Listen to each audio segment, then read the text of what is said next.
Orang tidak mampu melafaz tasyahud dan selawat dalam bahasa Arab.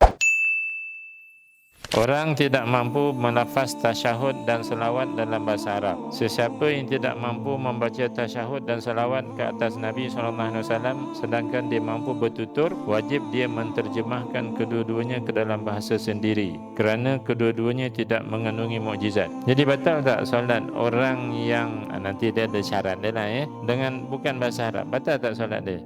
Tak. Manakala orang yang mampu menyebutnya dalam bahasa Arab tidak boleh menterjemahkannya. Kalau dia menterjemah kepada bahasa sendiri boleh membatalkan solat. Orang yang tidak mampu berbahasa Arab juga digalakkan menterjemahkan doa dan zikir yang sunat, termasuk kunut, takbir-takbir intiqaliyah, takbir perpindahan dari satu perbuatan ke satu perbuatan lain, tasbih rokok dan sujud sekiranya tidak mampu melafazkan dalam bahasa Arab atau tidak ada peluang mempelajarinya kerana ia dianggap mempunyai keuzuran.